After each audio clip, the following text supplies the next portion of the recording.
은혜 받을 하나님의 말씀은 이사야 4장 1절에서 6절까지의 말씀입니다. 이사야 4장 1절에서 끝절까지의 말씀 찾으셨으면 교독합니다. 제가 먼저 읽겠습니다. 그날에 7 여자가 한 남자를 붙잡고 말하기를 우리가 우리의 떡을 먹으며 우리의 옷을 입으리니 오직 당신의 이름으로 우리를 칭하게 하여 우리로 수치를 명케하라 하리라. 그날에 여호와의 쌍이 아름답고 영화로울 것이요 그 땅에 솟아나는 이스라엘의 피난한 자를 위하여 영화롭고 아름다울 것이며 시온에 남아있는 자 예루살렘에 머물러 있는 자 곧 예루살렘에 있어 생존한 자 중 농명된 모든 사람 거룩하다 칭함을 얻으리니 이는 주께서 심판하는 영과 소멸하는 영으로 시온의 딸들이 더러움을 지키시며 예루살렘의 피를 그 중에 처결하게 하실 때가 되리라. 여호와께서 그 거하시는 온 시온 산과 모든 지표 위에 낮이면 구름과 연기 밤이면 화염의 빛을 만드시고 그 모든 영광 위에 천막을 덮으실 것이며 또 초막이 있어 낮에는 더위를 피하는 머리를 지으며 또 풍물을 피하여 숨는 곳이 되리라. 아멘. 이 말씀으로 구원받은 자 이런 제목으로 말씀을 나누겠습니다. 우리는 3장을 통해서 하나님의 심판의 경고를 이제 읽었습니다. 그리고 그 경고한 대로 하나님의 심판이 이루어져서 모든 부정한 것들에 대한 이제 심판이 임하였고 역사적으로 볼 때 이스라엘은 포로로 끌려가서 모든 것을 잃게 되고 그리고 다시 돌아와서 회복이 되는 것들을 보여주는데 이사야 선지자가 바로 그것을 이렇게 예언적으로 말씀하고 있습니다. 구원받은 자, 오늘날 우리도 마찬가지예요. 진정 내가 구원을 받는 것은 예수 그리스도께서 강림하실 그때의 진정한 구원이 이루어집니다.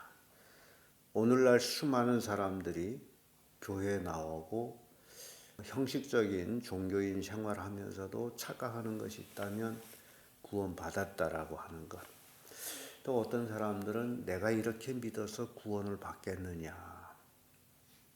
그래서 포기하려고 하는 사람들도 없지 않아 있습니다. 가장 중요한 것은 예수 그리스도를 나의 구주로 믿고 예수님을 영접하면 하나님의 자녀가 되는 권세를 주신다라고 말씀하셨기 때문에 진정 내가 예수 믿고 구원받은 자라면 어떻게 되느냐라는 것을 오늘 본문이 우리에게 교훈하고 있습니다. 구원받은 자, 그 첫째가 거룩해진다라고 말씀하고 있습니다. 1절에서 3절까지의 말씀인데 1절의 말씀은 너무너무 비참한 말씀이에요. 왜냐하면 그때의 7 여자가 한 남자를 붙들고서 우리가 우리의 떡을 먹고 우리가 우리의 옷을 입을 텐데 다만 당신의 이름으로 우리를 일컬음을 얻게 해달라. 그렇게 그 죄악의 심판이 얼마나 무서웠는지를 보여주고 있습니다.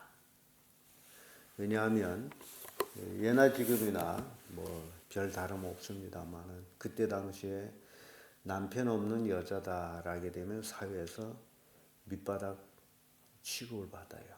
그래서 우리를 이 수치를 면하게 해달라. 여기서 깊은 교훈을 주는 것은 하나님을 떠난 자들, 마치 남편을 잃은 자들과 같이 수치를 당하게 된다라는 것을 보여주고 있습니다. 그래서 우리들은 온전히 하나님 안에 있어야 돼요. 하나님을 떠나면 수치당해요. 그래서 2절에 보면 그날의 여호와께서 여호와의 싹이 아름답게 영화로울 것이요 그 땅에 솟아난 이스라엘의 피한 자를 위하여 영화롭고 아름다울 것이며 이렇게 하나님이 회복시켜주는 것들을 보여줍니다. 그리고서 3절에 시온에 남아있는 자 예루살렘에 남아있는 자, 이제 구원받은 자들이 예루살렘에 본래 다 포로로 끌려갔다가 다시 돌아온 자들이요.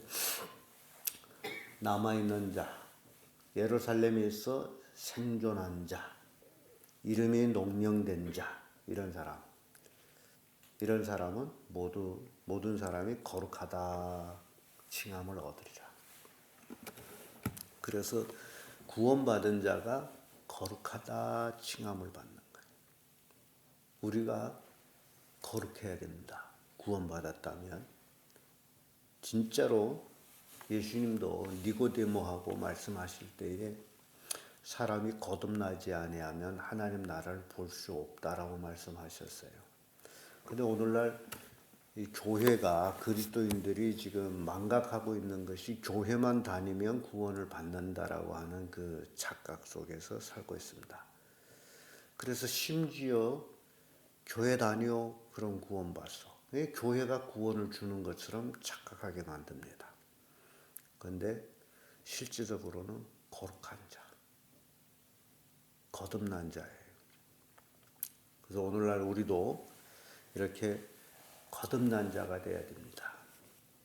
옛날에 살던 삶을 다 정리하고 오로지 하나님 말씀대로 살아가는 삶.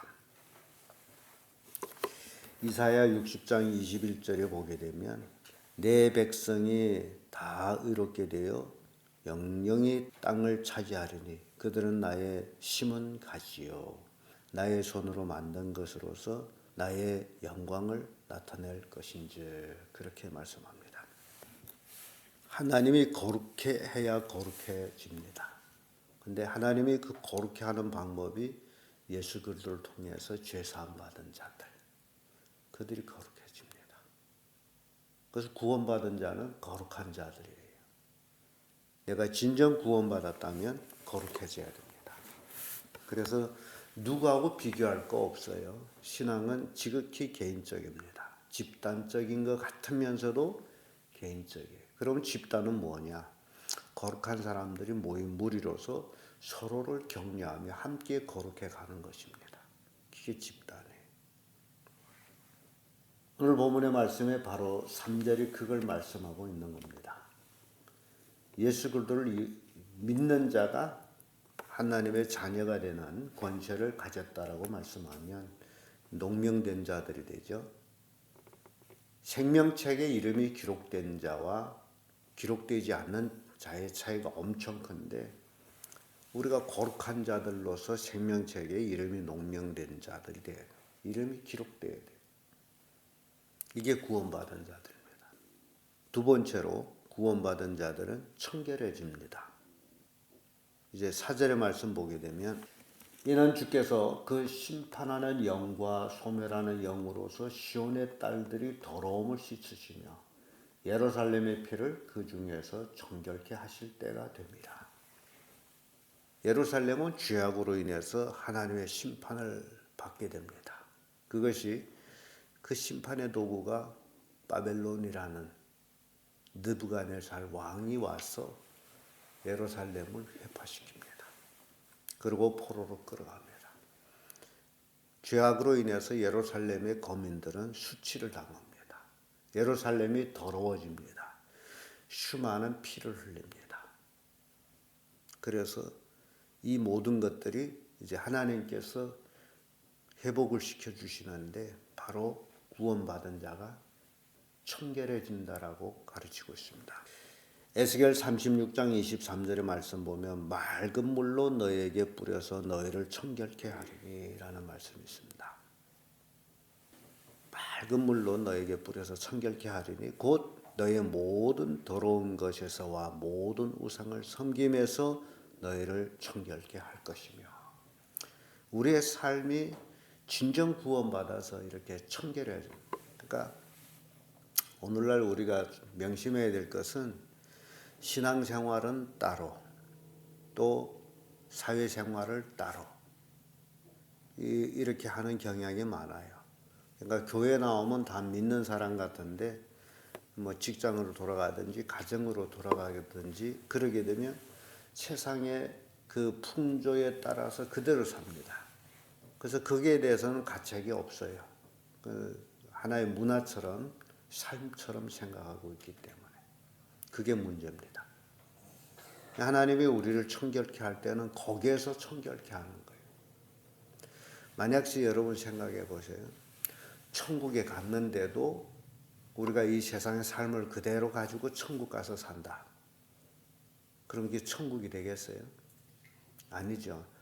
그럼 그것을 안다면 우리가 구원받은 자로서 하나님께서 우리의 모든 과거를 청결케 해주셨는데 그것도 예수 그리스도의 십자가 보혈로 그럼에도 불구하고 그 청결함 받은 그대로 돼지가 모욕했다가 다시 구렁차에 들어가서 몸을 더럽히듯이 우리가 세상 사람들과 똑같은 삶으로 먹고 마시고 살아서 우리가 청결하겠느냐라는 겁니다.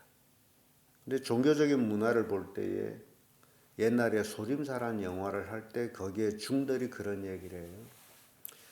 고기를 먹는 것은 배를 통해서 뒤로 나가기 때문에 마음에 불이 있으면 된다라는 그런 우스운 얘기가 있었습니다. 이런 개념이 오늘날 그리스도인들한테도 굉장히 많아요. 마음에 하나님만 있으면 되지 뭐 삶이 어떻든지 뭔 상관이냐라는 식으로. 그런데 그렇지를 않습니다. 사람은 마음에 담은 것들을 말로 내게 돼 있습니다. 그래서 마음에 청결함을 받지 못하게 되면 삶이 계속 그 더러운 삶을 살게 돼 있어요. 그래서 진정 구원받은 자는 이렇게 청결함을 받습니다. 예수 그리스도의 십자가 보혈로 깨끗함을 받습니다. 우리가 그런 자들이 되어야 된다는 겁니다. 욥기서 8장 5절 7절의 말씀은 너희가 만일 하나님을 부지런히 구하고 전능하신 이에게 빌고 또 청결하고 정직하면 정녕 너희를 돌아보시고 너희의 의로운 집으로 형통하게 하실 것이라. 우리가 하나님 앞에서 청결하고 의로워야 우리의 삶이 형통해집니다. 하나님은 거룩하신 분이기 때문에 더러운 자와 함께 할 수가 없어요. 그래서 우리와 함께 하기 위해서 하나님은 예수 그리스도의 십자가 보혈로 우리를 청결케 하셨어요. 그런데도 죄악된 삶을 살면 실제적으로 예수님이 내 마음에 없다라는 증거가 됩니다. 그래서 구원받은 자는 청결해집니다.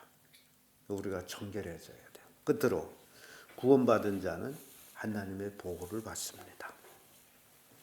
5절에서 6절의 말씀인데 여호와께서 그 거하시는 온 시온 산과 모든 지표 위에 낮이면 구름과 연기, 밤이면 화염의 빛을 만드시고 그 모든 영광 위에 천막을 덮으실 것이며 또 천막이 있어서 낮에는 더위를 피하는 그늘을 지으시며 또 폭우를 피하여 숨는 곳이 되리라. 우리가 진정 구원받은 자로서 이 땅에 살아갈 때에 비로소 하나님의 보호하심을 받는다라는 것을 보여줍니다. 그 어떤 환난 풍파 속에서도 보호하심을 받아요.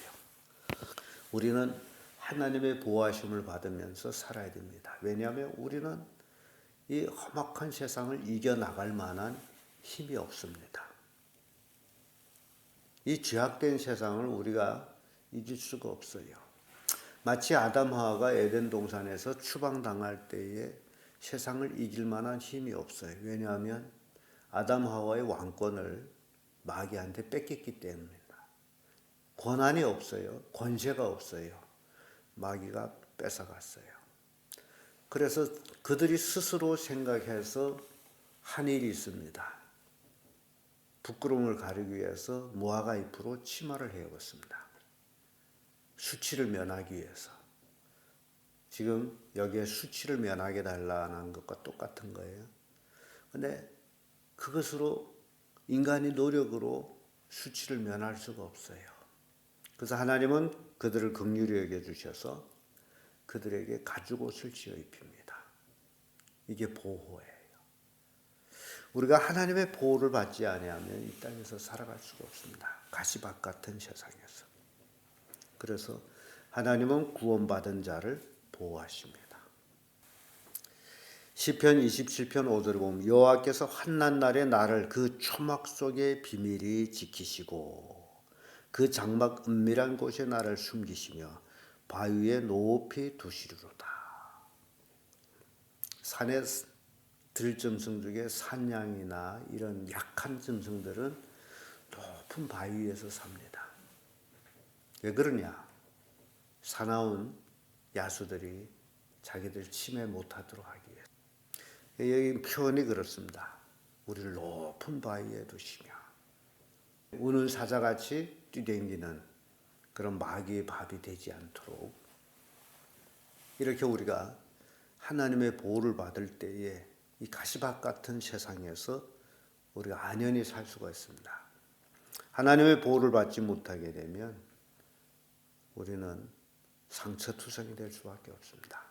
그래서 오늘 이사야 4장 1절에서 6절의 말씀을 통해 가지고 구원받은 자가 어떻게 되느냐라는 것을 아주 비유적으로 우리에게 교훈하고 있는데, 구원받은 자는 거룩해집니다.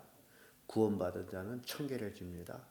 구원받은 자는 하나님의 보호를 받습니다. 라는 것을 교훈하고 있습니다.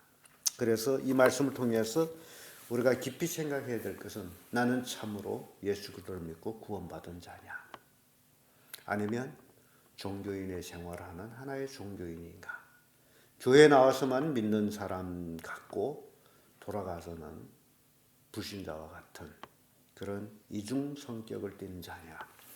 이런 것들을 우리가 잘 살펴봐야 돼요. 지나간다라고 지나가는 게 아니라, 그래야 우리의 삶이 온전히 정립이 될 수가 있습니다.